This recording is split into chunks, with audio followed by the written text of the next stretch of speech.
외동딸로 태어나 20대 후반이 된 저에겐 누구에게도 털어놓지 못하는 고민이 있어요. 바로 내가 결혼하고 나면 엄마가 괜찮을까? 라는 고민이죠. 제가 한창 연애할 때는 아무래도 엄마랑 보내는 시간이 줄어들 수밖에 없어서 아빠가 좀 더 엄마를 챙겨줬음 하지만 아무리 다정한 아빠라도 제 눈엔 엄마를 외롭게 하는 것만 같아요. 분명히 제 삶도 중요한데 점점 우리 엄마 걱정에 뒤덮인 제 모습과 마주할 때가 많습니다. 겉보기에는 모두가 부러워하는 화목한 가족이지만 서로가 서로에 대해 분리불안이 있는 우리 가족. 이게 과연 건강한 관계일까요? 라고 보내주셨습니다.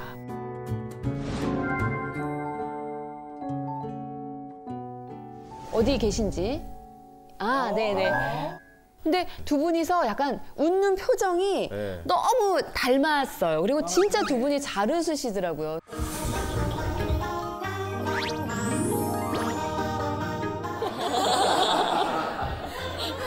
일주일에 뭐 한두 번 이상은 꼭 같이 뭐 쇼핑을 가든 어디 바람을 쐬러 가든 데이트를 진짜 자주 하고요.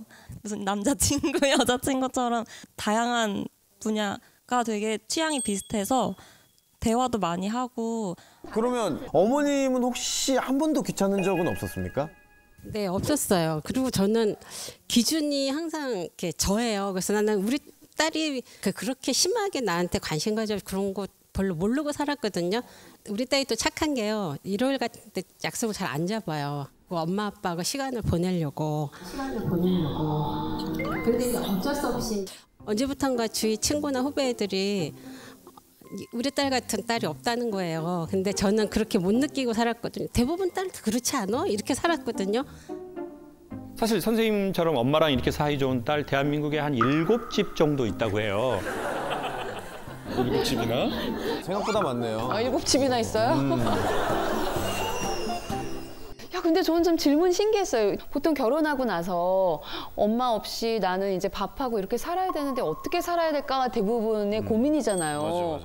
워낙 이렇게 시간을 많이 같이 보내고 있다 보니까 이제 어디 외출을 엄마가 하셨을 때 저는 연락이 오래 안 되시면 막 걱정이 많이 돼가지고. 원래 반대 아니에요? 엄마가 원래 그러되지 않아요? 반대로도 그래요. 서로. 아, 엄마도 불안하고? 네. 제가 친구들하고 이제 수다 떠느라고 휴대폰을 안 봤어요. 3-4시간 있다가 이제 집에 오려고 보니까 막 전화가 와 있고 막 카톡이 막 있는데 그래서 어머 얘가 전화했었네 놀라고 전화를 했더니 우는 거예요. 걱정했다고 무슨 일 있는 줄 알았다고. 제가 그러면 여쭙고 싶은 게 보통 조혜련 씨나 저 같은 경우에 막 6명, 8명이기 때문에 느끼는 게 있거든요. 뭐 가위바위보에서 진놈 하나 죽었으면 좋겠다라든지 빵을 왜 이렇게 많이 먹어? 빨리 나 각각 줘. 맞아요. 뭐 이런 거라든지 형제가 여럿 있는 집은 약간 그런 게 있고 외동인 경우엔 또 그 외동이기 때문에 가져오는 또 어떤 특수성이나 특징 같은 게 있잖아요. 외동딸이니까. 저는 어렸을 적에 엄마하고 사이가 너무 좋았기 때문에 엄마가 죽으면 어떡하지라는 생각을 되게 많이 했거든요. 난 엄마가 죽으면 진짜 하늘이 다 무너져 버리고 세상은 사라지고 나는 아마 못 살 거야. 왜냐면 모든 사람이 죽는다는 걸 아는 나이가 오잖아요. 근데 우리 엄마 나보다 한 40살 이상 차이 나고 그럼 엄마 빨리 돌아가실 텐데 그럼 나 어떻게 세상을 살지? 뭐 이런 생각을 저는 개인적으로 좀 한 적이 있는데 엄마가 부재했을 경우에 대한 내 두려움이 있어요? 네. 너무 이상적인 가정이지만 내가 혼자니까 엄마가 안 계시면 아빠가 안 계시면 난 형제도 없는데 그럼 난 혼자 남고 그러면 이 깊이의 상처감을 난 어떻게 하지? 그런 생각을 좀 하게 된 거죠. 우리가 사랑하는 대상이 생겼을 때 제일 먼저 드는 감정은 설렘이 아니고 두려움이래요. 사랑하지 않아요. 별거 아니야. 그럼 뭐 그냥 그렇게 기대하는 게 없거든요. 근데 이거 너무 소중해. 이 존재가 사라질 것에 대해서 우린 두려움을 갖는 거죠. 그러면 죽음이 있어서 허망하냐? 제가 보기에 죽음은 삶을 오히려 비추어주는 빛과 같다고 생각해요. 얼마나 지금이 소중한지. 그리고 그렇게 막 걱정할 필요가 없는 게 지금 우리 따님에게 스며든 그 엄마하고의 이상적 사랑은 잘 사라지지 않는 거거든요. 저기 아메리카 인디언이 그랬대요. 언제 죽냐면 기억에서 사라질 때 죽는 거라고 그랬대요. 그래서 딸이 살아서 엄마를 기억하는 한 엄마랑 계속 같이 사는 거거든요. 결혼해서 아이를 또 낳고 또 나 같은 딸이 또 생기면 본인 딸한테 또 그걸 주면 되잖아요. 근데 만약에 아들을 낳아요. 그럼 어떻게 합니까? 8명까지 낳으면 돼요.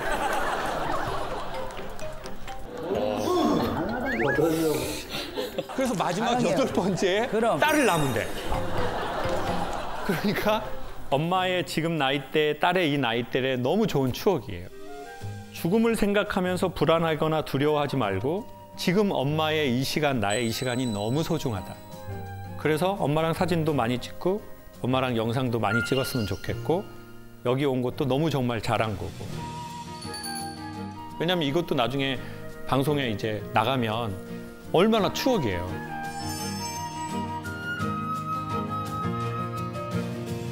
물론 편집한다면 가만 놔두지 않아야죠.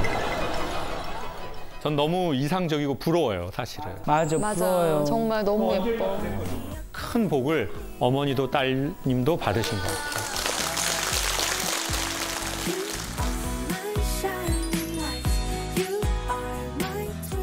아드님께서 아드님께서 보내주신 아들의 사연입니다. 고민? 네.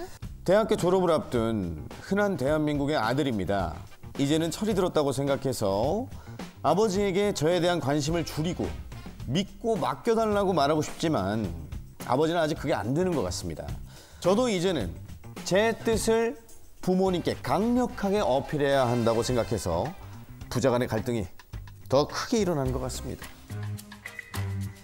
어떻게 제 마음을 전달하고 중간에서 고생하시는 어머님도 편하게 해드릴 수 있을지 고민입니다. 일단은 주인공 어디 계시죠? 바로 앞에. 아, 이 친구였네요. 근데 진짜 딱 봐도 되게 편안해 보이고 아버지랑도 대화 되게 잘할 것 같다라고 생각을 했는데. 근데 아버지가 아니라 엄마랑 나왔어요. 오늘. 엄마랑. 나이가 지금 어떻게 되시죠? 23살 됐습니다. 23살. 23살. 부모님이랑 같이 살고 계시나요? 지금 대학을 다녀서 저는 서울에서 살고 부모님은 지방에서 살아서 20살 때부터 밖에 나와 살았거든요. 그래서 그랬구나. 아버지랑 어머니를 뭐 많이 보면 한 6개월에 한 2번? 그러니까 네. 특히나 아버지랑은 가면 갈수록 말이 없어져요. 아, 그래요? 그냥 집에 내려와도 아버지 왔습니다 이러고 그냥 아무 말이 없는. 거기서 끝인 거예요. 아버님 나이가 어떻게 되시죠? 아버지가 71년생. 나보다 한 살 어리신데? 그때면은 점점 누그러지는 문화기는 한데. 그러면 좀 애교도 부려보고 뭐냐.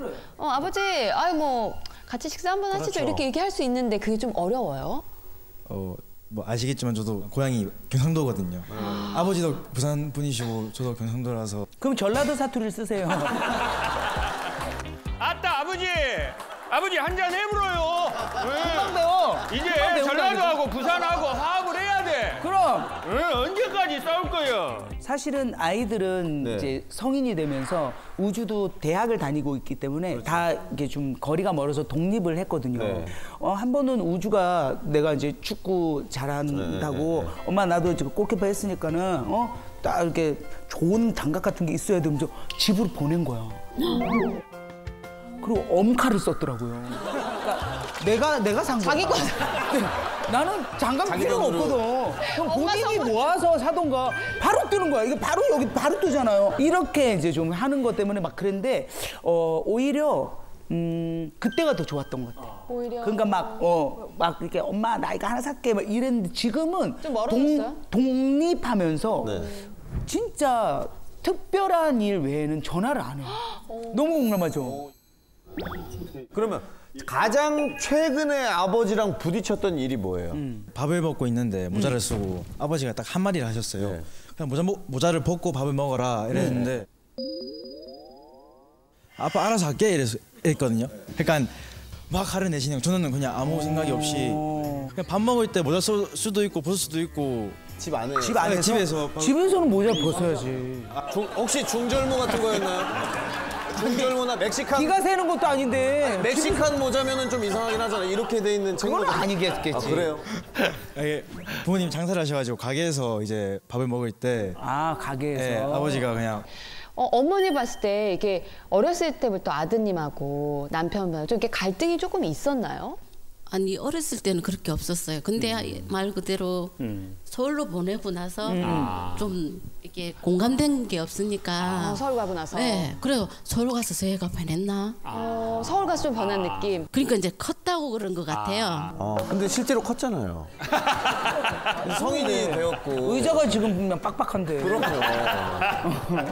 음식점에서 모자 갖고 그랬을 때 어머니가 봤을 땐 그냥 아들이 그냥 벗었으면 끝날 문제. 정말 끝날 일인데 아들이 조금. 근데 말 그대로 그랬으면 끝날 일을 신경 쓰지 마세요 이렇게 이야기를 하니까 아빠 입장에서는 얘가 왜 내한테 이러지 저한테 이야기를 하거든요. 그러면 또 아빠는 또 한 소리 하는 거야. 그럼 또 말이 계속 주고받아요. 이거 아버님께 들으신 겁니까? 아니면 어머님이 관찰하신 결과입니까? 제가 본 결과에 정확할 수 있어요. 보면 맞아. 그러니까 자기야 근데 애들은 저럴 수 있다 인정을 해라 이런데 인정을 아직까지 못 하신 것 같아요. 근데 조금 답답한 게 있어가지고 이거 풀고 넘어가야 될 것 같은데 왜 모자를 썼어요, 근데? 머리를 안 감아서. 그럴 수 있지. 그럴 수 있죠. 그러면 어머니가 딱 옆에서 보셨을 때 우리 이제 그날뿐만이 아니라 우리 부자의 가장 큰 문제는 뭐라고 생각하세요? 서로 말이 없어요.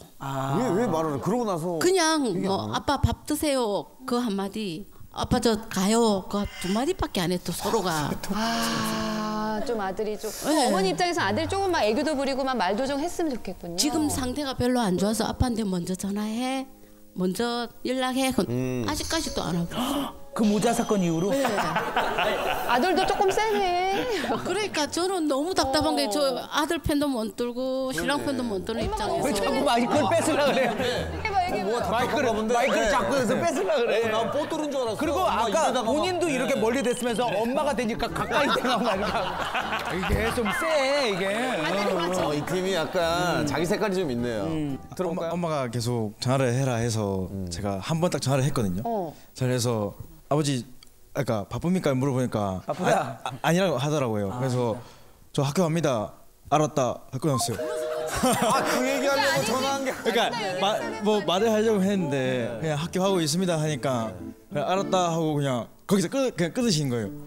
그러니까 저는 이제 하려고 하는데도 서툴기도 하고 용기가 없는 것 같아요.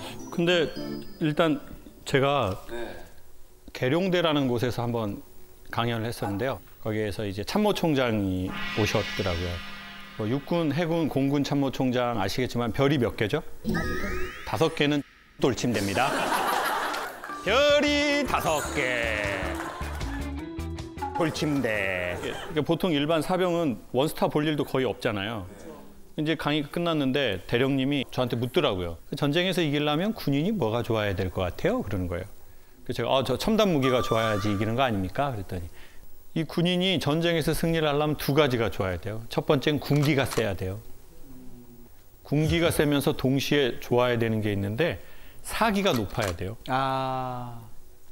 우리 총장님이 들어오시면 군기가 올라가고 사기가 떨어져 버려요. 우리 총장님 나가시면 사기가 올라가. 그리고 기압이 빠져. 근데 옛날 아버지들은 자식을 키울 때 군기가 든 애로 키우는 것이 1번이셨던 것 같아요. 아빠 뭐 좀 힘들어요. 그러면 야 뭐 우리 아들 힘들지. 이렇게 되는 게 아니라 아빠는 막 새끼 인마. 아빠는 월남 스키 부대에 있었어요. 월남에 스키가 어디 있어요? 열대지방인데. 그 특수부대야. 조사에도 안 나와. 열대지방인데. 넘길게요. 자, 아니 그러니까 이 아버지들이 자녀 교육에 있어서 제일 중요하게 생각하는 건 전쟁의 군인으로 치면 군기를 잡으려고 하신 거예요. 그러니까 이제 아버지들 입장에서는 내가 살아보니까 인생은 너무 힘들어. 네? 그러면 부모 입장에서 제일 먼저 뭘 생각하겠어요? 이 힘든 세상에서 자식은 살아남아. 너 살아남아야 돼. 강하게. 근데 그 아버지들은 왜 그러냐? 지금 70년, 아버지가 70년생이시면 53세 정도 되셨는데 그 아버지의 아버지, 즉 80대 아버지들이 그거보다 한 5배, 10배로 자식을 교육한 거예요. 그렇지. 그때는 다 맞았어요. 초등학교 때 선생님이 때렸죠. 중학교 때 선생님 때렸죠. 고등학교 가면 선배랑 선생님이 동시에 때렸죠. 그러면 사회에 나오면 안 때리나요? 자본주의는 철저하게 돈입니다. 돈으로 때리는 거예요. 그러니까 아버지는 이제 난 그 인생을 살았어. 나 장사해서 세상이 어떤 줄 알아. 근데 너 그렇게 살면 안 돼? 근데 아버지는 왜 그 말을 과연 한 걸까? 이미 우린 다 알아요. 좀 자만하고 이러다 넘어지거든요. 선배 세대는 그걸 다 경험했어요. 그래서 야, 너 안 넘어졌으면 좋겠어. 근데 제가 보기엔 전 요즘에 이런 생각이 들어요. 좀 거만해도 괜찮다. 하다가 넘어질 거야. 그래도 아버지는 여기 있어. 그러니까 정말 좋은 관계는 실패 안 하고 성공만 한 그게 아니라 실패했는데 아들이 아버지한테 아버지 저 요즘에 이거 좀 안 돼요. 아버지 생각나서 전화했어요. 그럼 아버지는 야 임마 그렇게 해서 배우는 거다. 응? 아버지 너 전화해줘서 너무 기분 좋다. 지금 모자 쓰고 있나? 벗어라. 미국에서 사람들이 타투를 되게 많이 하잖아요. 근데 뭐를 많이 하는지 어떤 사람들이 좀 연구를 해봤대요. 1위가 어머니래요. 2위가 지저스, 갓, 마리아 이런 종교적인 자기의 믿는 대상. 아버지는 4위에도 없고 5위에도 없고 6위에도 없더래요. 어디 있어요? 아버지는 집에 계세요. 집에 계세요? 문신으로는 등장할 계획이 아예 없으신가요? 그러니까 이제 그 아버지들이 사랑의 문제가 아니라 저는 언어의 문제라고 생각해요. 당신도 당신의 부모한테 받은 언어들이 너무 새로운 수를 담기에는 옛날 부대인 거예요.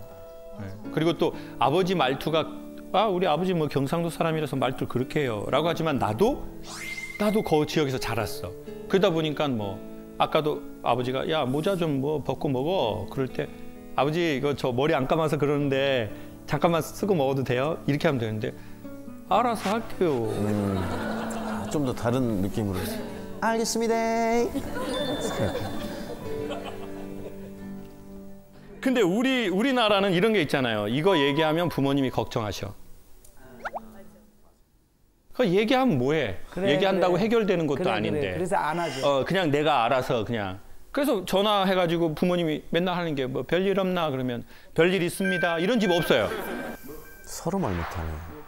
뭐 일 없지? 그러면 아유 예 뭐 잘 지냅니다. 안 아프지? 예 아버지 중환자실입니다. 이런 집이 어딨냐고요. 우린 다 괜찮대. 근데 부모님은 알아요. 이 친구가 갑자기 전화 왔을 때 이 모든 뉘앙스를. 어른들은 사랑한다, 보고 싶다는 말을 잘 안 쓰는 세상에서 살았어요. 그러면 그들은 사랑이 없고 보고 싶어함과 그리움이 없나요? 아니요, 있죠. 근데 그 단어로 표현하지 않을 뿐이죠. 그리고 일상의 단어로 표현하는 거예요. 아버지 갈게요. 야, 뭐 바쁜데 내려오지 마. 이건 무슨 말이에요? 내려와라 라는 뜻이에요. 근데 이제 아들들은 뭐 또 내려오지 말라 그러네. 아싸 가오리? 못 알아들었어. 못 알아듣는 거죠. 우리 아들이 못 알아들었구나. 못 알아듣는 거죠. 왜냐? 아버지는 사랑이 없는 게 아니에요. 그리움이 없지 않아요. 아들이 자랑스럽지 않은 게 아니고 걱정되지 않은 게 아니에요. 그 단어로 당신도 들은 적이 없는 거예요. 그래서 당신의 일상의 표현으로 사랑한다는 말을 똑같이 쓰는 거예요. 그 너무나 일상적인 단어. 그러면 이제 저희가 부모님하고 전화할 때 이제 그 소리가 들릴걸요. 아, 저게 밥 먹었냐는 건 사랑한다는 거고 그립다는 거고 우리가 같이 잘해보자는 거고 내가 널 걱정하고 있다는 그 말이구나. 맞아요. 그 밥 먹었냐라고 하지만 사실 그 전에 호흡도 있고 그 후에 호흡도 있고 중간에 호흡도 있고 그거를 나이가 좀 들면서 들리더라고요. 맞아요. 그러니까 내가 너무 여유가 없고 그러면 사실 그 소리 잘 안 들리거든요. 부디 우리의 부모님이 나이가 많이 드시기 전에 우리가 부모님과의 관계가 더 많이 멀어지기 전에 그 소리들이 번역되어서 들려졌으면 좋겠어요.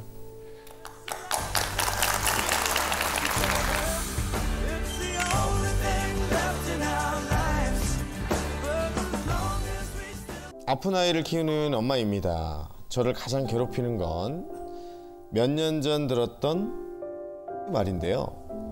그 친구는 아이를 데리고 수영장을 다니는데 같은 시간대에 장애아 수영이 있다고 했습니다.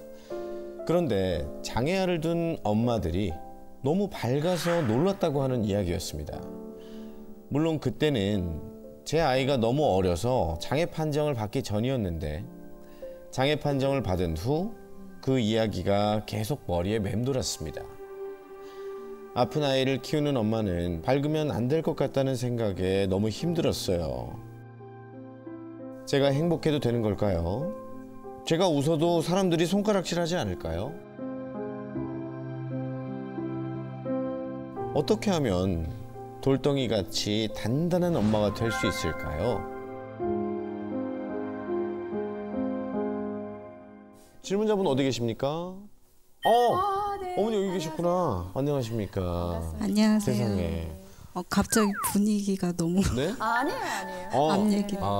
저는 읽으면서 오히려 되게 좋은 내용이었다라는 생각이 일단 들긴 들었는데. 씩씩한 엄마의 기분이 네네. 나서 저는 오히려 좋게 들렸는데 지금은 많이 단단해졌어요. 그래요? 몇 년 전만 해도 네. 진짜 하루에도 몇 번씩 좀 무너지는 저희 아이가 지금 11살이거든요. 근데 판정을 받은 거는 초등학교 들어가기 전에 특수반에 가야 하기 때문에 이제 판정을 받았고 이제 그날부터 하루하루가 계속 무너짐의 연속. 네. 뭐 감히 헤아릴 수는 없지만 제가 듣기로는 선생님의 이 강연을 들으시고 힘든 와중에 힘을 굉장히 많이 내셨다고 해요. 네, 그때가 저희 아이가 1학년 딱 들어갔을 때가 이제 코로나 딱 시작할 때였는데 그때 선생님이 이제 강연을 하시는 걸 제가 우연히 봤는데 방청을 오신 분 중에 장애 아이를 포함해서 3명을 키우는 아빠가 이제 사연을 얘기를 하셨는데 그때 이제 선생님이 하신 말씀이 집에 있지 말고 광장으로 나와라. 이제 근데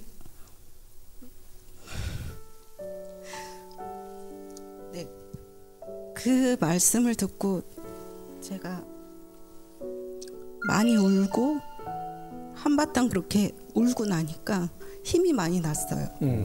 네, 그래서 그때부터 다시 힘을 내서 누가 뭐라고 하든 나는 엄마니까 내 아이는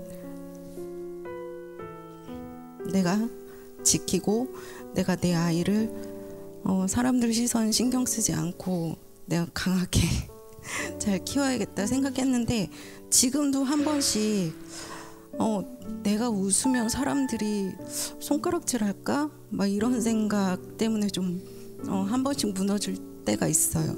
그리고 사실 그때 한 번은 이제 여행을 갔었었는데 제 아내가 새벽에 다들 자고 있을 때 자기도 모르게 극단적인 선택을 하려고 했다고 아침에 일어나서 저한테 얘기를 하더라고요.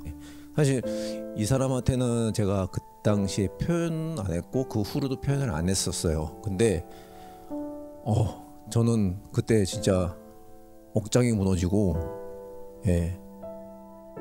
과연 이렇게 살 수 있을까? 내가 더 어떻게 해야 되나 그때 고민도 많이 했고 기도도 많이 했고 했는데 사실 그때는 답을 모르겠더라고요. 그거를 지금도 사실 답을 모르겠어요. 그거를 어떻게 해서 이 삶을 살고 또 아이하고 제 아내를 어떻게 이끌어 나가야 될지 그건 아직도 고민 중이고 아직도 답을 못 찾겠더라고요. 그거는. 갑자기 우리가 너무 큰 일들이 생기고 그러면 우리가 생각으로 생각이 정리가 절대 안 되는 것 같아요. 아버지가 장애가 있으셨잖아요. 귀가 안 들리셨는데 지금 돌아보면 아버지의 장애 자체가 문제는 아니었던 것 같아요. 근데 이제 그 문제에 대한 시선과 대처 방안이 더 큰 문제를 일으켰던 것 같아요. 저희 집의 경우에는. 일단 엄마가 아버지의 장애를 인정하려고 하지 않으셨고 그래서 장애가 아버지가 3급이시거든요. 근데 어머니가 등록을 늦게 하셨어요. 인정하고 싶지 않으셨던 것 같아요. 여러 가지 이유로. 사실 이거를 잡았으면 좋겠어요. 이것을 가능한 햇빛에 놓고 얘기했으면 좋겠는 거예요. 우리 가정 중에 장애가 있다는 건 가족 구성원들이 장기 레이스를 시작한 거잖아요. 장기 레이스를 시작해야 되기 때문에 무조건 보통의 경우보다 더 저희가 건강한 게 전 좋다고 생각해요. 그리고 이제 그런 소리들은 개소리라고 하면 안 되죠. 그런 소리들은 대꾸의 가치가 별로 없는. 근데 항상 그런 지나가는 새와 같은 소리가 앞으로 있을 거거든요. 근데 이 새가 그냥 지나갈 수도 있고요. 내 머리 위에 둥지를 틀 수도 있거든요. 근데 언제 둥지를 트냐? 내가 둥지를 만들어 놓으면 걔가 오더라고요. 근데 내가 내 마음에 그 둥지를 없애버리면 그 새는 지나갈 수는 있죠. 근데 그냥 지나갈 겁니다. 제가 전에 어떤 토크쇼를 할 때 그 토크쇼를 지원해 주시는 기업의 대표님이 끝나고 나서 저한테 가끔 이렇게 얘기를 하는 거예요. 전라도 분인데 겹쳐. 기 빠져. 말투가 원래 그러신 분이. 네. 겹쳐요, 김 교수님. 겹쳐. 내가 많이 들었잖아요. 그럼 이제 여기에 겹쳐 노이로제가 걸려요. 겹쳐. 근데 그 얼마나 새로운 걸 할 수 있지? 이미 문학의 기법은 셰익스피어가 다 썼다고 하고, 발레의 기법도 선배들이 이미 수백 년간 다 했는데 발레 어떻게 해야 되는 거야? 뭐 그렇다고 제가 하면 이런 걸 할 수는 없잖아요.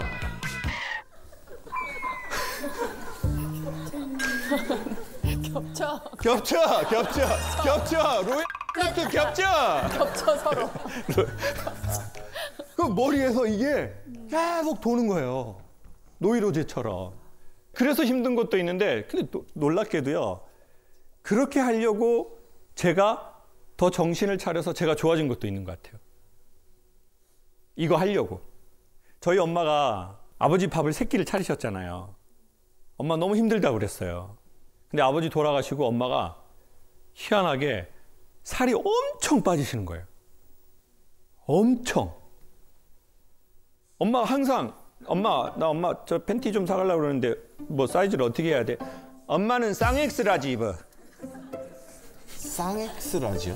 XX라지. 2X라지를 엄마가 쌍X라지라고 그러면 이제 가게 가서 제일 큰 거 사다 드리거든요. 엄마가 진짜 허리 36인가 그러셨는데 너무 마음이 아플 정도로 살이 빠져버린 거예요.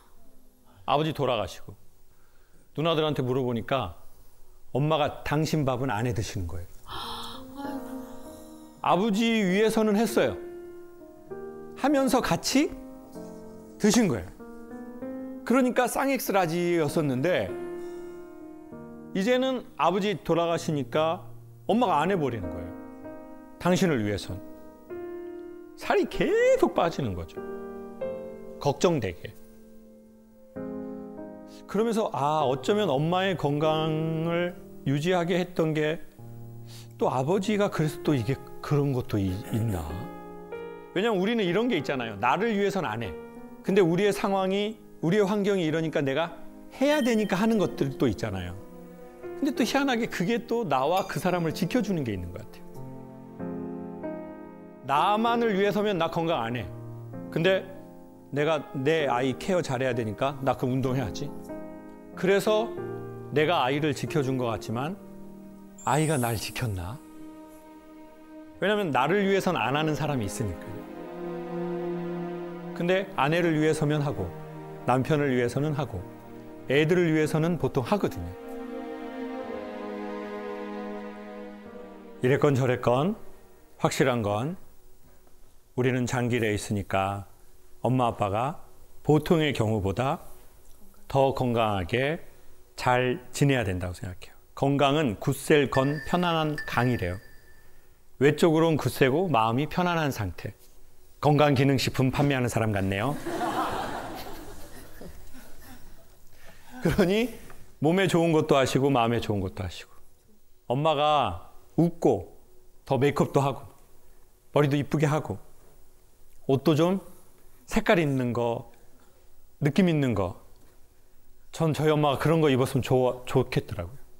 근데 이제 우리가 그럴 수 있잖아요. 아유, 내가 내 아이 지금 불편한 게 있는데 내가 뭐 엄마가 뭐 이쁜 옷 입고 화장하고 머리하고. No! 아이는 엄마가 이쁘고 화려하고 자기 자신도 가꾸고 그러는 모습을 봐야 자기의 삶에 더 자리를 잘 잡습니다. 안 그러면 생각해요. 나 때문에 엄마가 저러나? 나 때문에 엄마 아빠가 슬픈가? 내가 없어져야 좋아질 건가?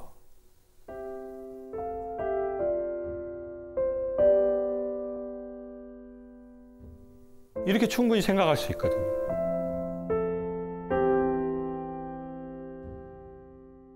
그래서 엄마 아빠는 좀 더 옷도 지금 블랙 안 됩니다. 엄마 아빠 옷 이건 가격의 문제가 아니니까. 네. 아빠가 눈물이 터지네.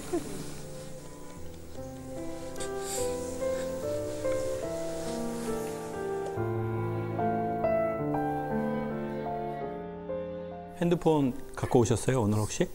예. 그러면 저희 사진 같이 한번 찍으시죠. 어머니는 준비하신 드레스 갈아입고 오시고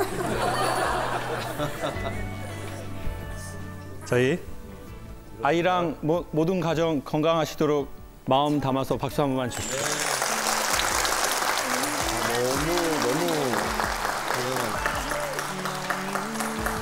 잘 나왔습니다. 한번 안아드릴게요. 네.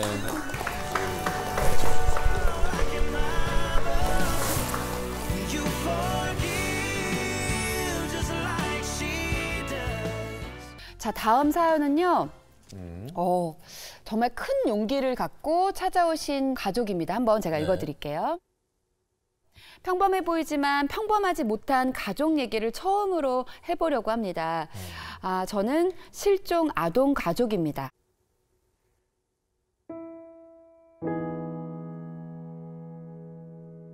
엄마는 지푸라기라도 잡는 심정으로 항상 울면서 방송에 출연하셨었습니다. 18년 전부터 항상 수많은 카메라가 불쌍하게 보는 우리 가족이었지만 이번만큼은 아파만 했던 세월에 대해 위로받고 더 잘 살아보고 싶습니다. 병들어 있던 우리 가족들 앞으로 건강해질 수 있는 기회를 주세요 라고 보내주셨는데요.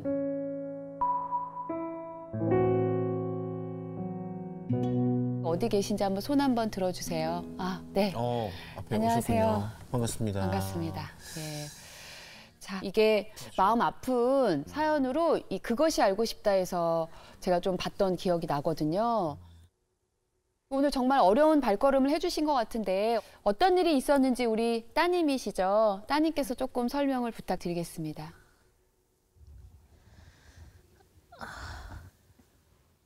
(2006년도였고) 지금부터 18년 전인데 제 여동생이 있는데 제가 중1 때. 네. 그때 동생이 그러면은 몇 살이었나요?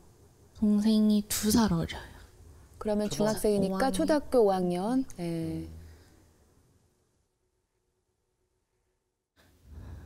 근데 그날도 되게 사이좋게 놀고 저는 학원을 가고 엄마 아빠는 일하러 가셨어요.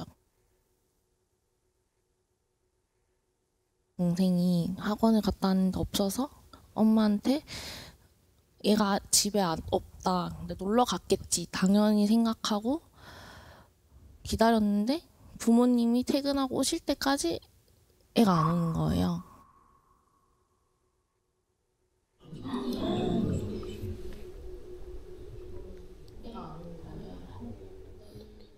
너무 놀래가지고 바로 파출소로 찾아갔어요. 찾아갔는데 제 기억에는 주말이어서 지금은 뭔가 조치를 취할 수 있는 게 없다고 한 기억이 있거든요. 2006년 당시 세상을 떠들썩하게 했던 이 양산 여학생 실종 사건인데요. 네.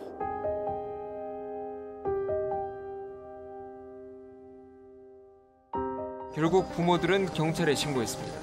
동네와 뒷산을 샅샅이 찾아 나섰지만 아이들을 찾을 수는 없었습니다. 내 아들, 딸이라 생각하시고 좀 제보를 좀 많이 해주셨으면 좋겠습니다.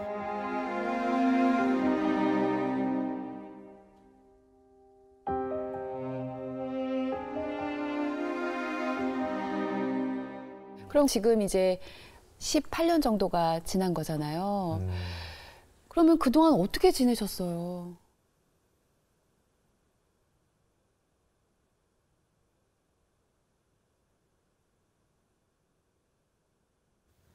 근데 진짜 지옥 같았다는 말밖에 못할 것 같아.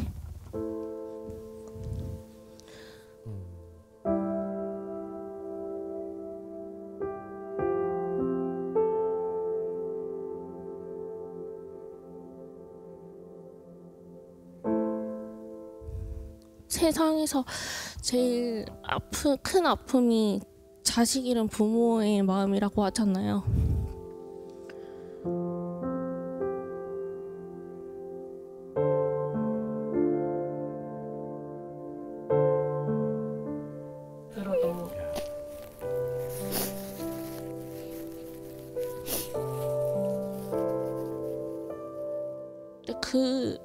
제가 어린 때 부모님을 지켜보고 있는 제 마음이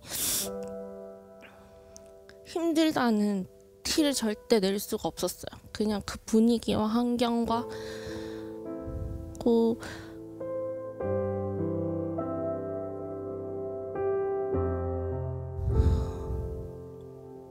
모든 상황이 저희가 잘못 케어해서 생긴 죄인처럼 비춰지니까 그래서 그냥 거의 10년은 거의 지옥처럼 지냈던 것 같고. 이제 저희 아이들은 커서 없어졌기 때문에 뭐 매스컴을 본다. 요즘에는 뭐 유튜브나 뭐 많이 보잖아요. 이렇게 방송이 되어 있으면. 그런데도 이렇다 할 소식이 없고 전화도 없는 거 보면은 저희가 그런 게 너무너무 지금 시대에 그걸 못한다는 게 너무나 가슴이 많이 아프죠. 그땐 제가 아이를 잃어버리고 제가 너무너무 정신이 없어서 그 얘까지 돌볼 그렇게 틈이 없었어요. 사실은 이제 작은 아이를 찾으러 막 다니느라고 서울에서 이제 뭐 비슷한 아이가 있다 이러면 밤차 타고라도 올라와야 되니까 오면 이제 얘 혼자 집에 이제 얘도 아이잖아요. 그 당시에 얘 혼자 이제 밤을 지새고 했으니까 얼마나 가슴이 많이 아팠을 거예요. 그래서 그동안 정말 그런데 이제 정말 이 아이도 많이 아팠거든요. 자식을 키워보면 부모님들 다 아시겠지만 자식이 감기만 들어도 가슴이 아픈데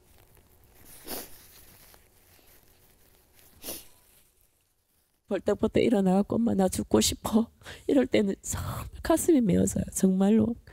그래서 제가 우리 같이 죽자고 한 적도 몇 번 있어요. 정말로. 우리 같이 죽자. 이렇게 힘든데 살아서 뭐 하겠냐고.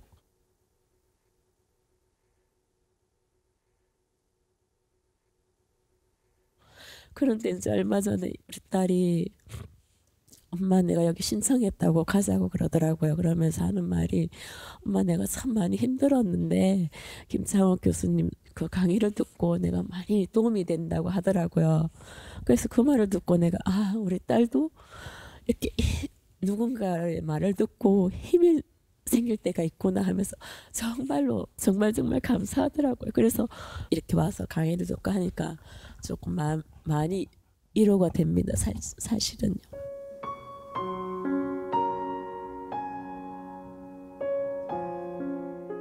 사실 김창호 교수님을 좋아하는 이유가 제가 이런 얘기를 친구들한테 하거나 하면 오히려 제가 더 티를 낼 수가 없어. 불편할까봐.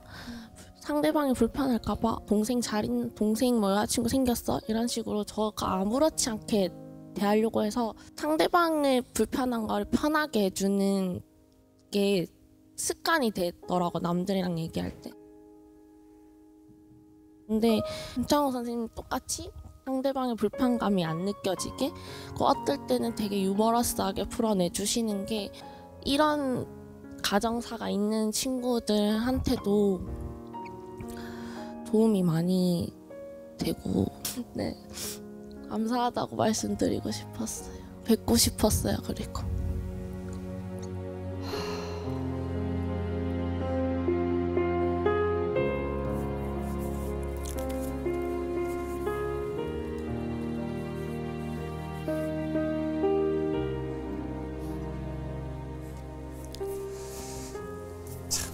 이제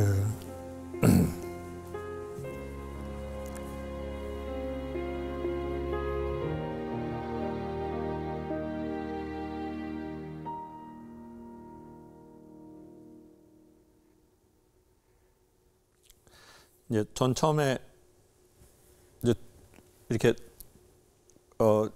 강연이나 콘서트를 하러 딱 올 때 우리의 서로 얘기가 더 깊어지고 더 우리가 자연스럽게 우리 얘기를 할 때 이제 선생님 같은 이런 얘기들이 이제 나와요. 그러면 그때 그 전에는 난 되게 강연도 잘하고 또 재밌게도 하네 이런 생각이 막 들다가 지금 이런 얘기가 나오면 이제 한없는 무기력함을 느껴요. 그러니까 제가 뭘 해줄 수가 없는 거예요. 또 어떻게 할 수가 없죠. 어떻게 할 수가 없어요. 제가 너무 무기력한 거죠. 내가 이렇게 뭘 좀 해주면 좋겠는데. 그러면 저 같은 사람도 이런데 엄마는 엄마대로. 내 아이를 잃어버린 거에 대한 거. 근데 어느 날 10년이 지나 보니 그 예민한 시기에 내 또 다른 아이가 숨도 못 쉬고 말도 못 하고 이렇게 됐네. 근데 또 다른 엄마가 너무너무 힘들 테니까 내가 아무 말도 할 수 없고 내가 힘들어도 힘든지도 모르거든요. 그러면 왜 너무 큰 일이 터졌으니까. 근데 오히려 이제 따님분이 이렇게 한없는 무기력함과 슬픔으로 가서는 안 된다. 그걸 오히려 이제 생각하게 되셨다고 하니까 너무 감사하고 축하드리고. 근데 따님이 강연을 더 먼저 보신 거예요? 네. 언제부터 보셨어요? 20대 중반 때부터 본 거. 20대 중반? 네. 그러면 10년 됐어요? 아니, 7년 정도. 7년? 6, 7년 정도. 6, 7. 또 그 사이에 3년을 깎네요. 네, 또 예민하죠. 또 이게 3년. 그러면서 무슨 생각을 되게 많이 하셨어요? 강연 들으면서? 다들 사연 없는 집 없고 사연 없는 사람 없는데 나만 힘들다고 또 나만 붙잡고 있기에는 제가 그렇게 생각하고 싶지 않더라고. 어느 순간부터. 나를 갉아먹고 나를 병들게 하는 건 나 자신인데 그냥 내 생각을 바꾸자. 그러면서 이제 좀 엄마랑 나랑 힘을 내서 지금 상황을 인정하고 받아들이고 우리 인생을 조금 더 찾아보자 이렇게 해서. 그럼 살아야지. 살아야죠. 그러면 이렇게 소개하고 싶어요. 동생이 어떠한 모습으로 어떻게 살고 있는지 우리는 알 수 없고 때로는 또 이제 사람들이 우리를 떠날 수도 있잖아요. 그래서 이런 생각이 들었어요. 내가 먼저 내 주변 사람을 떠난다면 난 주변 사람에게 무엇을 바랄까? 그 첫 번째가 뭐냐면 나를 잊지 않아줬으면 좋겠다.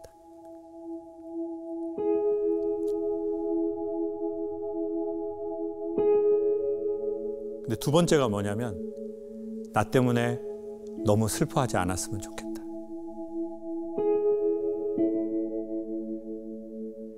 그렇잖아요. 제가 죽었는데 TVN에서 다른 강사님 쇼를 일주일 만에 만들어. 그러면 전 하늘에 가서 TVN을 저주할 거예요. 아니 어떻게 나를 이렇게 빨리 잊어. 그게 섭섭할 것 같아요. 그래서 좀 사람들이 나를 애도하면서 슬퍼했으면 좋겠어. 그리고 날 찾았으면 좋겠어.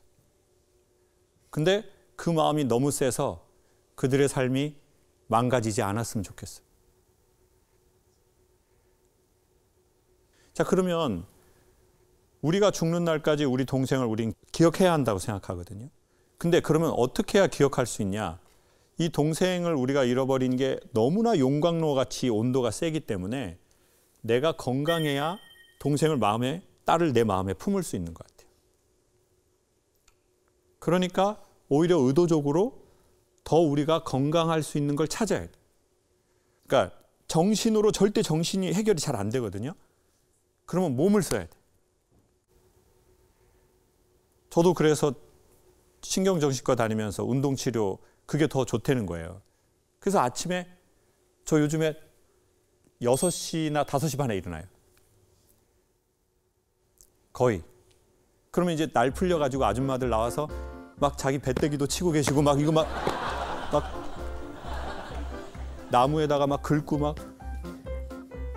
용접하는 모자 쓰셔가지고. 그거 알죠? 시원해 등치면. 그래요? 근데 나무를 왜 이렇게 괴롭히시는 거예요? 나무 기를 받는 거래요. 아, 그 기반. 그럼 나무는 뒤지겠죠. 아줌마가 나무 기 다 가져가면 그것도 처음에는 저 왜 저런 거 하나 그러다가 저도 어느 순간에 뒤로 이렇게 가고 있더라고요. 그러면서 제가 느꼈어요. 아, 내가 생각이 너무 많구나. 그리고 지금 두 분이 다 이렇게 웃으신다고요. 어떤 제가 뭐라고 딱 할 때 웃죠. 그러면 이런 거를 정기적으로 듣는 거죠. 왜냐하면 우리는 또 이런 마음이 있다고요. 웃고 이런 생각을 해요. 에이씨, 동생 어디 있는지 모르는데 내가 여기서 웃어도 돼? 내가 이런 옷 입어도 돼? 우리 동생 어디 있는지 모르는데. 그러니까 난 옷도 화려한 거 안 입을 거야. 가방도 봉지로 들고 다닐 거야, 나 진짜. 시계도 나 해시계로 볼 거야, 나 진짜. 난 행복하면 안 돼. 내가 고통스러워야 내 마음의 고통에서 조금이라도 벗어날 수 있어. 그걸 우리는 막 10년, 지금 20년 가까이 어쩌면 했을지 모른다.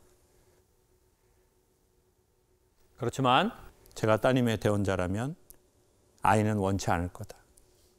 엄마, 나 기억하려면 몸도 마음도 건강해야 엄마 돌아가시는 날까지 엄마 마음에 나 품을 수 있으니까 엄마 그렇게 해줘. 언니도 그렇게 해줘. 그리고 뭐 정말 아무것도 아니고 그렇지만 우리 핸드폰 갖고 오셔서 저희 한번 사진 한번 같이 찍으시죠. 아, 좋습니다.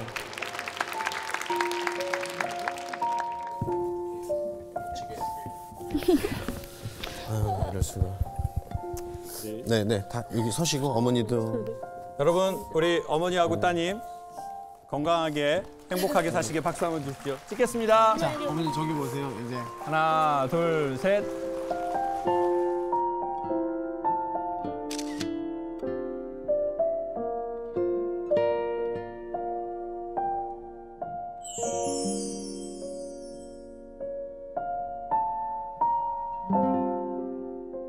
이번 질문은요. 네. 애지중지 키운 딸과 헤어져야 할지 말지 결심이 안 선다는 어머님이 보내주셨는데 10년째 홀로 세 딸을 키우고 있는 엄마입니다.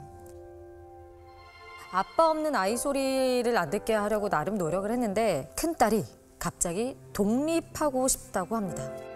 지난 세월을 돌이켜보니 알게 모르게 큰딸한테 많이 의지했던 것 같아요. 그치. 엄마 때문에 얼마나 힘들었을까 싶어 이젠 놓아주고 싶지만 한편으로는 떠나보낼 자신이 없고 걱정도 됩니다. 헤어질 결심을 해야 하는 거겠죠?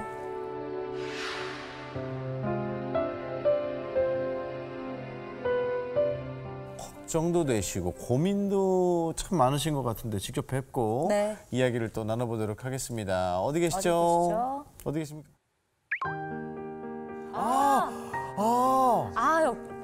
따님 되게 어려 보이는데. 독립을 준비하고 있는. 네. 어머니 10년째 지금 세 딸을 홀로 키우고 계시는데 혹시 어떤 사정으로 이제 혼자 키우고 계신지 여쭤봐도 될까요?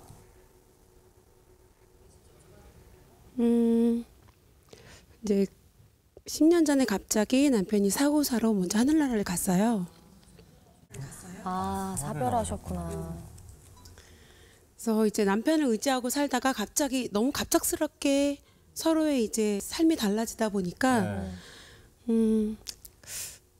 저의 그 의지의 대상이 큰딸로 바뀐 거예요. 근데 그 당시에 큰딸은 고1이었고 둘째가 초등학교 5학년, 셋째가 이제 5살이었어요.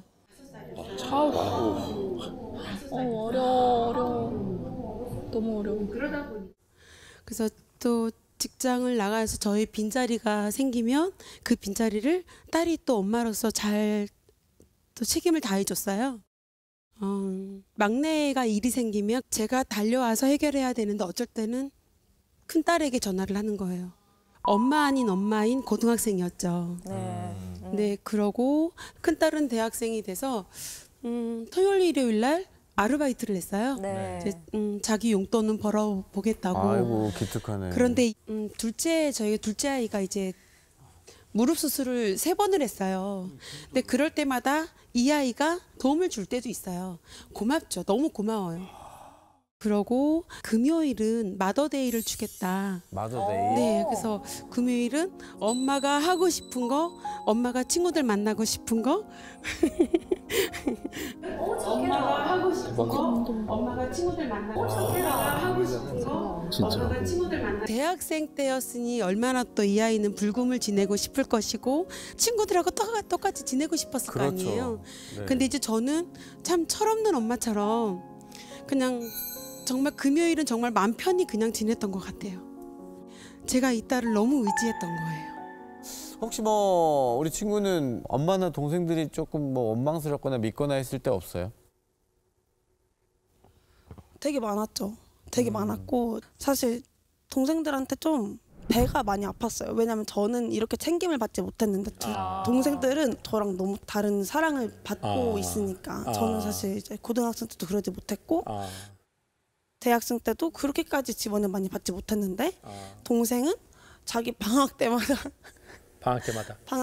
막 해외에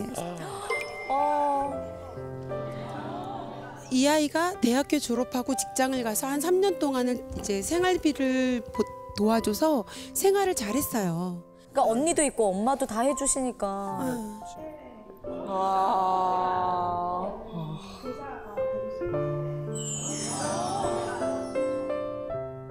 그런데 이 아이가 지난 어느 날 이제 입이 안 벌어지는 거예요. 왜요? 그런데 이 아이가 지난 어느 날 이제 입이 안 벌어지는 거예요. 왜요? 그래서 왜 그러지 하고 이제 여러 군데 치과를 가다가 소견서를 써줄 테니까 네. 정신의학과를 한번 가봐라. 이 아이는 심리적인 게 너무 크다 그러는 거예요.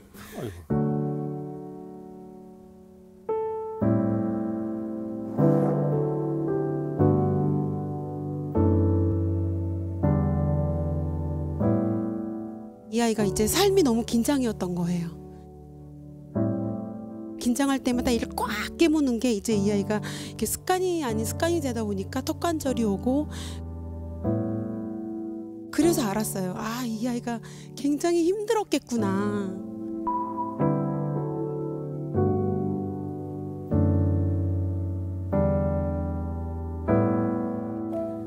우리 따님은 언제부터 본인이 그렇게 막 긴장하고 내가 책임져야 되고 그런 생각을 언제부터 좀 한 것 같아요?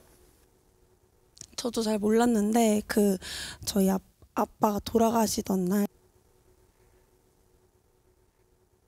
저희 엄마가 그렇게 우는 걸 처음 봤어요.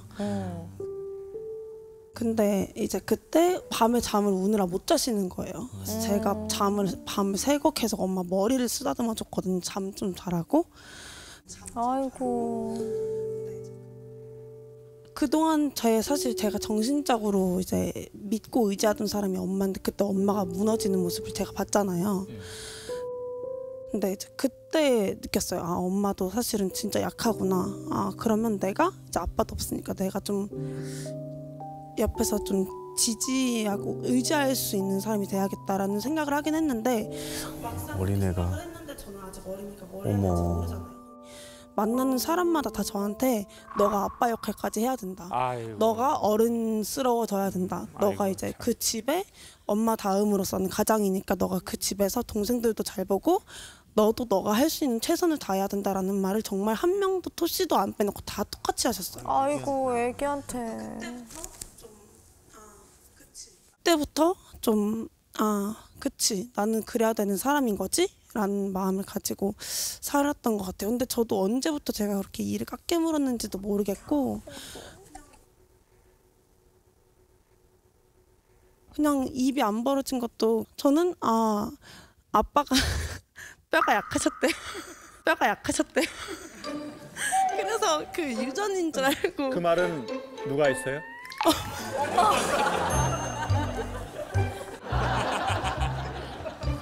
아니 뭐 독립하고 싶다고 이제 우리 큰 따님께서 하셨는데 독립해서 혼자 살고 싶은 가장 큰 이유가 뭐예요? 일단 그동안에는 제가 너무 힘들면 그걸 표현을 못했어요. 왜냐면 해도 아무도 들어주지도 않고 받아주지도 않으니까. 그래서 그냥 힘든 게 있으면 방에 들어가서 혼자 이불 뒤집어 쓰고 소리 죽여서 울었거든요.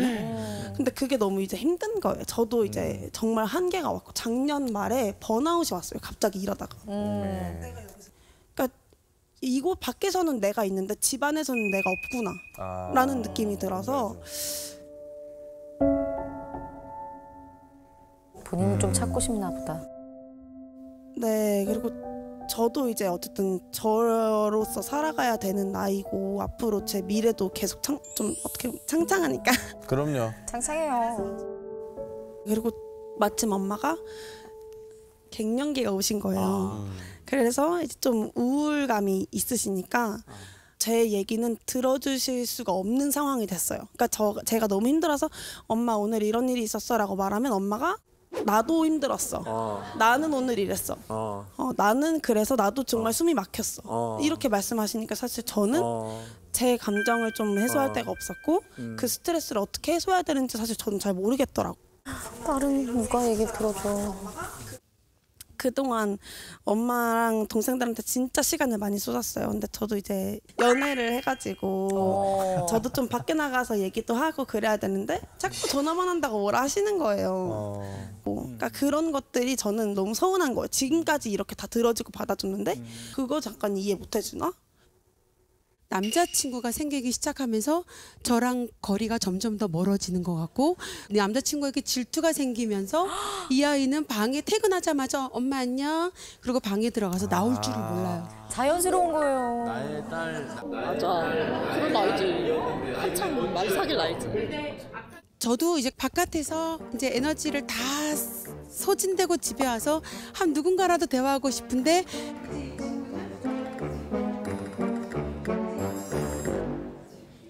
그것도 이제 존중은 해요. 저도 이제 그런 시기가 있었으니까 존중은 하는데 너무 질투가 나는 거예요. 딸 남자친구랑 친해지면 되지. 의지를 너무 많이.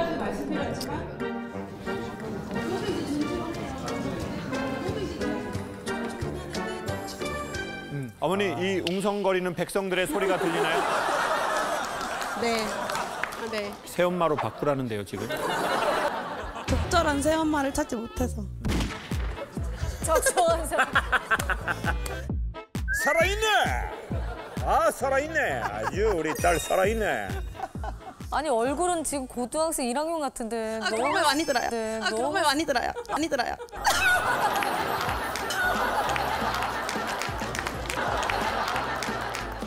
우리 친구 정신적으로 건강할 거예요.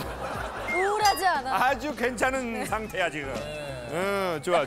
저런 모습은 좀 엄마 닮은 것 같기도 하고. 근데 물론 엄마 입장에선 또 서운하고 섭섭하고 딸과 같이 하고 싶은데 이제 너 갑자기 너 이렇게 변했네. 너 갑자기 왜 이래? 남자친구 사귀고 변했어. 엄마 너무 이거 좀 그래. 이럴 수 있죠. 엄마 입장에서 당연히. 근데 사실은 딸은 갑자기 이러는 게 아니라 고등학교 1학년 때부터 이 엄청난 중압감을 이게 받아온 거잖아요. 그래서 주변 사람들이 그런 얘기를 뭐하러 합니까? 네 이제는 아빠다. 니네 엄마도 보살피고 애들도 보살피고. 그러니까. 그래 아빠 역할을 네가 뭐. 그러니까. 맞아요. 그 주접들을 뭐하러 떠냐고요. 나 알아서 얼마나 알아. 네가 네 이제는 아빠.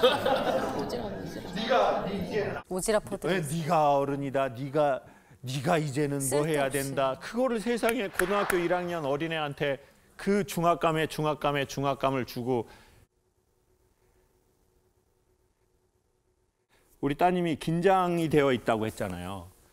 제가 디스크 이거 협착하고 추간판 탈출이 있어가지고 수술하고 그때 그 선생님들이 똑같은 말을 하는 거예요. 왜 이렇게 긴장을 많이 하냐는 거예요. 정말 우리 따님한테 했던 말하고 똑같은 말. 근데 저는 한 번도 제가 긴장하고 산다고 생각한 적이 없어요. 그냥 열심히 산다. 근데 저보고 몸에 긴장도가 너무 심하다는 거예요. 너무. 경직됐구나. 강연이라는 거는 혼자 이때까지 해왔잖아요.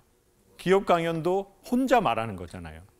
그때는 이제 나이 많은 아저씨들 가면 제가 딱 가면 이렇게 말해봐라. 어린 놈의 새끼가 표정에 이게 싹 있어요. 맞아. 그러면 어떻게든 이 분위기를 녹여야 되잖아요. 남들이 보기엔 웃기는 것 같지만 계속 눈치 보고 긴장하면서 어디로 타고 들어갈지를 생각하는 거예요. 엄마가 힘드네. 동생들이 이러네. 이걸 계속 생각하고 있잖아요. 그러니까 이 긴장도가 계속 있는 거예요. 엄청 쌓이겠네. 근데 여기 앉아 있으면서 상대적으로 저 두 분이 이걸 너무 재밌게 끌고 가니까 그럼 저는 여기에서 이렇게 비로소 처음으로 쉬어요. 그리고 또 너무 재밌으니까 또 웃기잖아요. 황지성 미친놈이거든요. 그러면서 제 몸에 긴장감이 싹 사라진다는 걸 느껴요. 근데 우리 따님은 그렇게 고등학교 1학년 때부터 지금까지 해온 것 같다는 그 느낌이 드는 거예요. 맞아요. 아, 나처럼 그렇게 했겠구나. 그러니까 턱이 2, 3cm밖에 안 벌어지는 거예요. 누가 긴장을 하겠어요? 보호자가 없는 사람이 긴장하는 거예요. 넉넉한 보호자가 있는데 왜 긴장을 합니까? 우리가. 근데 물론 엄마 입장에선 또 갑자기 왜 이래? 남자친구 사귀고 변했어? 근데 사실은 그렇게 안 했으면 자기 숨구멍이 없어서 숨 막혀 죽어버렸을 거예요. 맞아요. 맞아. 따님이 되게 재밌게 하려고 하는 그때 말고 가만히 있을 때 여기 기운이 있단 말이에요. 이 기운이 오히려 거꾸로 같아요. 따님의 기운이 어머니의 그 힘든 세월을 살아온 기운이고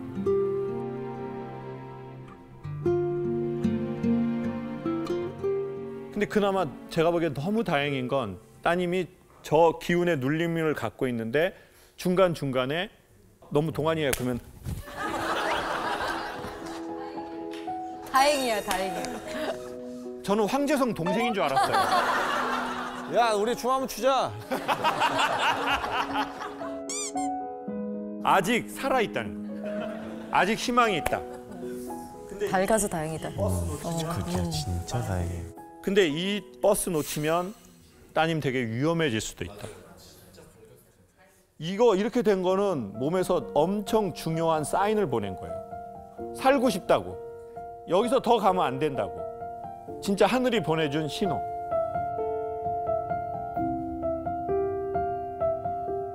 그래서 저는 어머니한테 이렇게 말씀드리고 싶어요. 어머니, 딸이 어머니에게 멀어지려고 하는 게 아닙니다. 딸은 어머니에게서 멀어져서 어머니에게 진짜 가까워질 겁니다. 지금 멀어지지 않는다면 가까이 있지만 극단으로 멀어질 겁니다. 그러니 지금 멀어지셔서 가까워지십시오. 지금 어머니 연세가 50 안 되셨죠, 아직? 51. 51? 1? 51. 아버님이 살아계시면 올해 50? 55. 55. 제가 만약에 아버지라면 이제 저는 51이 됐으니까 아버지라면 그래, 너 이제 친구랑 나가서 살아라. 아빠가 많이 미안하다고 하겠죠.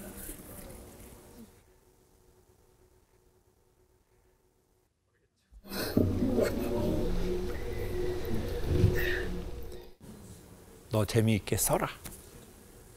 너 옷 사고 싶은 거 사고.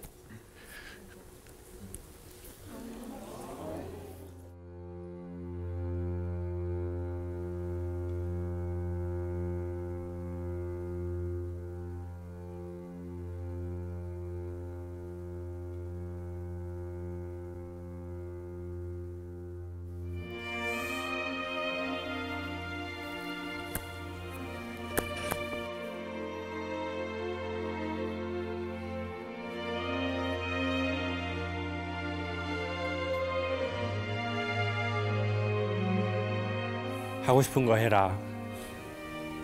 아빠가 한없이 미안하다. 아버지가 그러셨겠죠.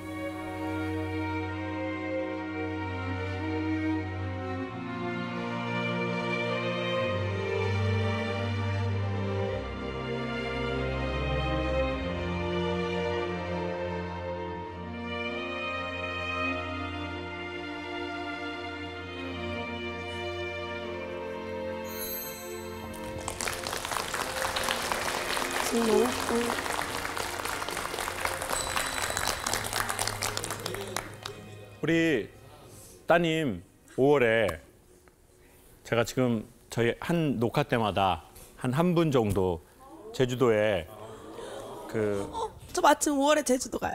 그래요? 나 쟤 진짜 대단하다 진짜. 야 너도 친구야. 너도 보통 애가 아니구나. 대단하다. 보통 애가 아니게 잘 성장했구나 네가. 야 진짜 삼촌들을 울렸다가 웃겼다가 그래. 제가 그동안 생활비를 다 이제 드리고 하니까 제 돈이 없잖아요. 그래서 여행도 잘 못 다녔는데 드디어 이제 생활비 끊고 친구랑 같이 여행 가기로 했다고. 잘했어. 쟤 왜 이렇게 웃겨? 그러면은 우리 이렇게 합시다. 2박 3일 비즈니스 비행기 티켓하고 제주도에 호텔하고 삼촌이 해주신대. 전부 황제성 아니야. 우리 그때 엄마 없이 친구하고 누구 친구예요? 전화하던 남자친구? 아니요. 아니 뭐 누구든 상관없어. 누구든. 좋아요. 네. 남자친구 중간에 조인하라고 해요. 박수 한번 주세요.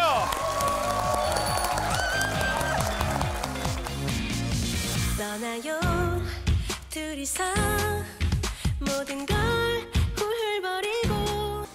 오늘 뭐 불편한 분들이 가족분들이 많이 오셨는데 엄마에 대한 불편 신고 건이 들어왔습니다. 엄마? 네. 자, 우리 엄마를 소개하자면 본인이 겪은 고통보다 더한 것이 아니면 고통으로 쳐주지 않는 이 시대의 철인이자 희생의 아이콘입니다. 기준이 이제 어머님의 고통이시구나. 그렇죠. 결혼 5년 차 된 저에게 엄마가 가장 많이 하는 말은 아유, 너는 여자가 돼서야 야, 그래도 남자가 우선이지. 난 너보다 최성화 편이다. 와. 한평생 남자가 집안의 서열 1순위야. 나 여기고 살아온 분이란 걸 알지만 딸 앞에서 무조건 사위 편만 드는 모습을 볼 때면 우라통이 터집니다. 오늘 김창욱 선생님은 제 편 좀 들어주세요. 사연을 보내주셨습니다. 사실 우리나라에 뭐 이제 그런 얘기가 있죠. 사위 사랑은 장모님 사랑이다. 뭐 사위 백년손님 뭐 이런 얘기도 있고 한데 이제 딸보다 대놓고 사위 편을 드셔서 이게 살짝 문제가 생기는 것 같기는 한데 혹시 사연자분을 만나볼 수 있을까요? 어디 계십니까? 여기 계시네요. 앞에 앉아 계시. 딱 들어보니까 친정어머니와 지금 남편분과 함께 사시는 것 같은데 맞나요? 맞아요. 아이를 낳고 조리원을 퇴소하면서부터 이제 여러 가지 이유로 같이 살게 됐어요. 육아 때문에도 그렇고. 아니 근데 주로 어머니께서 어떨 때 사위 편을 드세요? 제가 남편보다 좀 퇴근도 빨리 하고 그러다 보니까 뭐 하원을 하고 뭐 아이 뭐 씻기고 먹이고 이런 거를 다 하면 하루가 없이 너무 힘이 들더라고요. 일도 하고. 네. 그러면은 이제 퇴근하고 나서 아이 씻기는 거 정도는 이제 남편이 하자 이렇게 딱 약속을 정한 거예요. 근데 이제 엄마는 그거를 볼 수가 없는 거예요. 네, 엄마는 그걸 뭐하러 남편이 퇴근할 때까지 기다리고 있니? 네가 하면 되지. 이렇게 빨리 끊는 사람이. 네, 이렇게 얘기를 하시는 거예요. 그래서 아니 그게 아니라 우리 가정의 평화를 위해서 나의 정신 건강을 위해서 이렇게 하기로 했어라고 말씀을 드리면 애는 다 그렇게 키우는 거라면 애는 엄마가 키우는 거고 다 너만큼 힘들다고 너만 힘든 거 아니라는 걸 엄청 강조를 하시는 거죠. 무슨 시댁 어머님처럼 말씀하세요. 근데 저기 친엄마죠? 친엄마죠? 친엄마죠. 친엄마예요. 네. 너무 사랑하는. 아, 너무 사랑하는 친딸. 저희 남편이 되게 또 착하고 자상해요. 그래서 아이가 일어나면 일어나서 이제 밥도 먹이고 애랑 같이 놀아주고 있거든요. 엄마는 또 그걸 못 보겠는 거예요. 왜? 최서방이 밥도 먹이고 시킨 동안 넌 뭐 했니? 애가 일어났는데 엄마가 아직도 자고 있다고. 아직도 자고 있다고. 아직도 자고 있다고. 주말에 나는 잠을 안 자고 있는데 부엌에서 딸랑딸랑 소리가 나요. 네. 그럼 나는 불편해 죽겠는 거예요. 네네네. 사이가 애기 밥 해주는 거예요. 근데 그럴 수 당연한 있지 거 않을까요? 당연한 거 둘 중에 한 명이 시간 되거나 체력이 되면 그럼 놀아도 같이 나와서 놀아야지. 아니야. 그건 그러지 마세요. 제발. 굉장히 가사에 적극 참여하려고 하는 편인데 그러니까 단지 엄마 마음이 불편하신 거예요. 남자가 그렇게 하는 거에 대해서. 아니 그러면은 좀 서운하다고 표현을 안 해보셨어요? 표현도 덤비죠.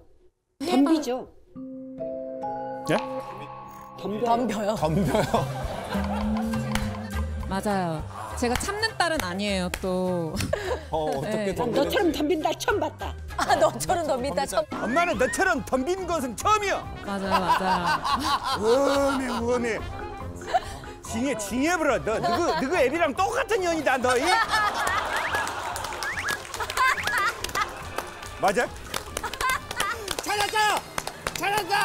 찾았어! 드디어 저분을 찾았어! 너도 네 애비랑 어쩜 그렇게? 또 시작이야. 저 여자 또 시작이야. 네 애비 같은 놈은 안 돼. 엄마 사는 거 보여 안 보여? 엄만 네 친구다. 엄만 네 친구야. 어렵게 대하지 마. 그러다가 그러니까 친구처럼 했더니 엄마 네 친구야. 말버릇이 왜 그래? 그런 여자가 있어? 어디서 기어 올라오려고 지혜비 같은 게 그냥. 또 못된 여자 나왔다. 찾았어! 드디어 저분을 찾았어! 똑같아요.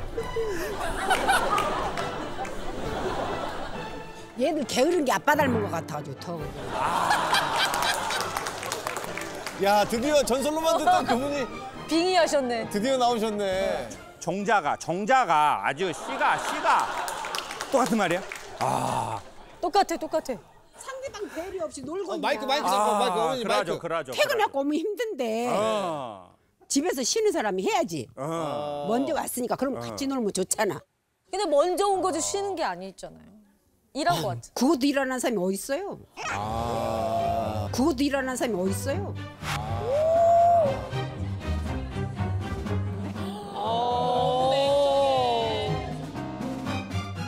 제가 딸 둘을 이제 혼자 키우다 보니까 좀 독하게 키웠어요. 네. 혼자 키웠으니까 욕 먹지 말으라고 더 독하게 키운 것 같아요. 좀 강하게 키우셨구나. 아버님은 이제 우리가 이별하신 그 아버님은 지금 사위들 같은 가정적인 남자였어요? 아니면 와 이건 아니다 어떠셨어요? 저는 시아버지도 모셨고 시어머니도 모셨고 시어머니 치매 시어머니도 모셨고 애들 아빠가 뭐 일생 돈을 벌어 오지도 못했고 제가 벌어놓은 돈까지 갖다 엎어먹은. 엎어먹은. 네. 다 먹었어. 그래서 우리 아이들 교육시킬 때 저는 진짜 학원도 못 보냈어요. 진짜요? 너무나 영리하고 똑똑한 아이들을. 어머니가 엄청나게 키우셨군요. 허리띠를 진짜. 마음이 늘 독해지는 거예요, 제가. 키우면서 너희들은 나처럼 살지 말아라 늘 했는데 나처럼 안 살아요. 근데 화가 나요. 세상에. 그러니까 아마 제 생각에는 나는 엄마야. 나 원래 이렇게까지 세지 않았어. 네. 근데 내가 어떻게 방송이 하다가 세게 나올 것 같은데요.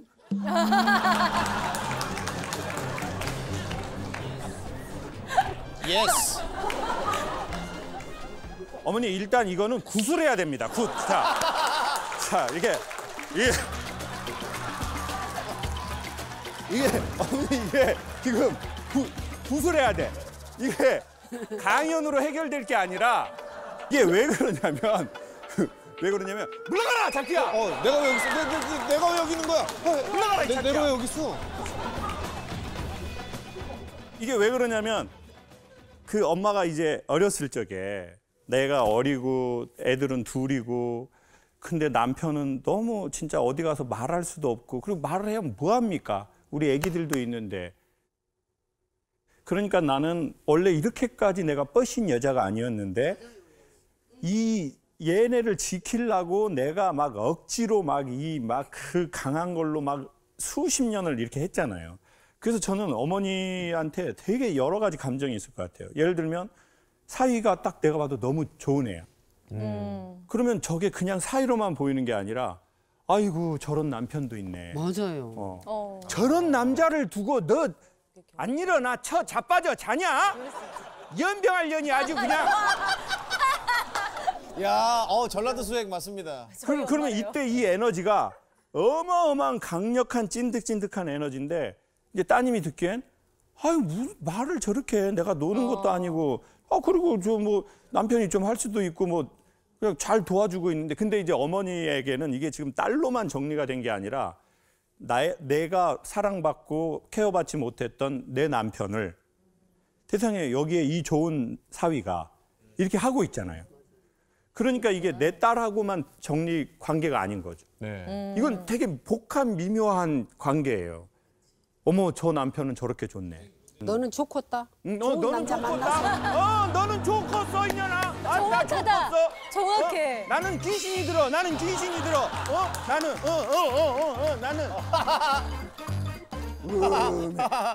그러니까 이게 그래서 그 어머니 안에 지금도 계속 있는 것 같아요. 있을 수밖에 없어요. 왜? 그게 너무너무 말할 수 없는 책으로 쓰면 100권이니까. 근데 너는 뭐가 힘들다고 이런 남자 갖고 너가 뭐가 힘드냐? 그러니까 이제 자꾸 옛날 내가 생각이 나고 그 옛날 내가 계속 살아있는 거예요. 그래서 사실은 근데 그거에 대한 그 어머니의 산 세월에 대한 인정은 아무도 안 해주는 거예요. 아우 어머니 얼마나 힘들었어요. 엄마 어떻게 견뎠어 그 시간을. 제가 보기에는 약간 이게 집을 지키려면 화단 같은 게 있잖아요. 그런데 어머니는 지금 되게 좋은 집을 잘 지키셨고 아이들을 잘 키웠잖아요. 되게 좋은 담이 있어요. 근데 이 담에 전기가 흐르는 것 같아요. 그래가지고 잘못 건드는 것들은 다 뒤져보려고 아주 고압 전기를 근데 멀리서 보면 멋있어. 튼튼해. 안전해.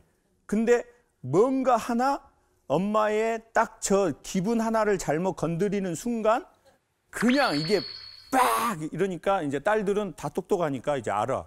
모르지 않아요. 딸은 안 덤볐어요. 한 번도. 얘만 덤벼요.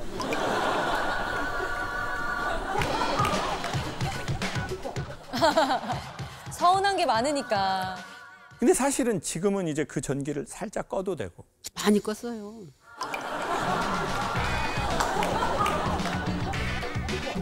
더 꺼야 돼요, 어머니.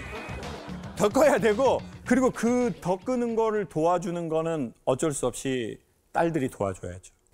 근데 그게 뭐냐면 인정인 것 같아요. 맞아요. 엄마 그렇게 어떻게 힘들게 살았어. 아니 아침에 휴일 같은 때. 근데 죄송한데 이거 누구 사연은 누가 고발하시는 거예요? 누가 누구를 고발할 거예요? 얘기해봐요. 그때 어머니가 힘들었던 때가 몇 살이었습니까? 아버지하고의 관계에서. 26에 결혼해가지고 21년을 살았으니까. 그러면은 거의 47. 40대 그때 후반. 그때 지금의 어머니가 그때 그 40대 힘든 며느리의 마음은 그 딸의 마음은 어머니밖에 모르니까 그 상황도 모르고 이건 딸도 알고 엄마도 찬찬히 알면 좋을 것 같아요. 엄마는 너무 말도 안 되는 힘든 세월을 살았으니까. 우리 어머니 성함이 어떻게 되시죠? 저 유봉순입니다. 봉자, 순. 순자. 네. 그러면 봉순아 하고 40대의 봉순이한테 지금 50대의 봉순이가 얘기 한번 해주세요. 많이 내려놨는데 봉순아 하고 더 봉순아 내려놓자. 봉순아 꼭 이름 부르세요. 그리고 건달처럼 살아보자. 봉순아 나만을 하고. 위해서. 근데 나 봉순아. 봉순아 하고 봉순아 하고 봉순이가 봉순이에게. 어머니가 그때 어머니한테.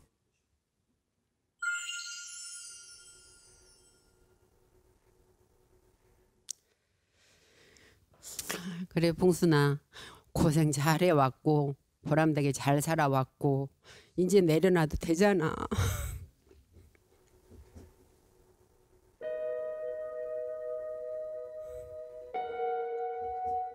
그게 안 되네요. 잘 노력하겠습니다.